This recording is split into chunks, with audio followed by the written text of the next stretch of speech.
Good morning everyone. Myself Dr. Gitanjali Chawla, Assistant Professor from the Faculty of Physiotherapy at RPIIT Campus, Karnal. Welcome to our YouTube channel, that is RPIIT Academics. And if you like the content of our videos, do not forget to like and share them. And you can also subscribe our channel and hit the bell icon for the early notifications of our videos. So we were covering up the ankylosing spondylitis topic and we are on the diagnosis in this video today.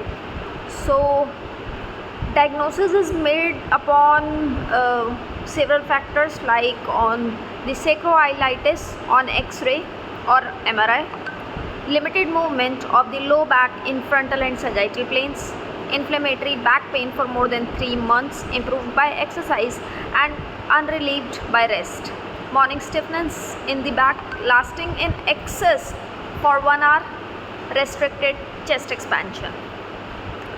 So diagnosis कैसे बनाते हैं हम कि इस patient को ankylosing स्पॉन्डाइलिटिस ही है। सबसे पहले तो एमआरआई या एक्सरे में हमें कंफर्म होना चाहिए कि ये सैक्रोआइलाइटिस का पेशेंट है। देन लिमिटेड मूवमेंट कंप्लेंट करेगा पेशेंट, लो बैक में फ्रंटल और सेजाइटल दोनों ही प्लेन्स में, that means flexion, extension and side flexions दोनों में ही लिमिटेड मूवमेंट्स होंगी। इन्फ्लेमेटरी बैक पेन होएगा पेशेंट को फॉर मोर देन 3 मंथ्स, 3 महीने से भी ज़्यादा, और ये पेशेंट कंप्लेंट करेगा कि रेस्ट के बाद बढ़ता है और एक्सरसाइज के बाद कम हो जाता है और रेस्ट से भी ठीक नहीं होता। मॉर्निंग स्टिफनेस रहेगी पेशेंट को बैक में, जैसे कि रात को सो के उठता है तो सुबह 1 घंटे तक स्टिफनेस रहती है। रेस्ट्रिक्टेड होंगी उसकी चेस्ट एक्सपेंशंस क्योंकि मैनिब्रोस्टर्नल जॉइंट, कोस्टोस्टर्नल जॉइंट्स भी अफेक्ट होना स्टार्ट हो चुके होंगे। Next is investigations on radiology part. Loss of lumbar lordosis can be seen, bamboo spine appearance, sharp squaring of anterior portion of vertebral bodies, anterior concavity of vertebral body is lost, apophyseal joint develops erosion, space narrowed, calcification of ligaments and tendon at attachment, SI sclerosis of ilium first and sacrum can be seen with ankylosis. तो proper investigation जो हमें करवानी है उसके लिए हम सबसे पहले पेशेंट को रेडियोलॉजी के लिए भेजते हैं, एक्सरे के लिए। उसमें हमें क्या क्या देखने को मिलेगा? लंबर स्पाइन स्ट्रेट हो चुकी होगी, उसका लॉर्डोसिस ख़त्म हो चुका होगा, बैम्बू स्पाइन अपीयरेंस आ रही होएगी, सीधी डंडे की तरह स्पाइन खड़ी होएगी। एंटीरियर पोर्शन में जो वर्टिब्रल बॉडीज़ हैं उसकी शार्प स्क्वायरिंग टाइप की वर्टिब्रल बॉडीज़ हो रखी होएंगी। एंटीरियर जो कॉन्केविटी है वर्टिब्रल बॉडी की वो ख़त्म हो चुकी होएगी। एपोफिजियल जॉइंट जो हैं उनमें इरोजन हो चुका होएगा, स्पेस नैरो हो जाएगा, कैल्सिफिकेशन हो जाएगा लिगामेंट का, टेंडेंस का, अटैचमेंट पॉइंट्स पे।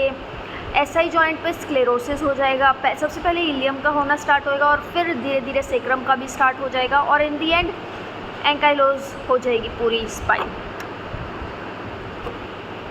For the differential diagnosis, osteoarthritis, osteophytes oblique and radiate, as vertical.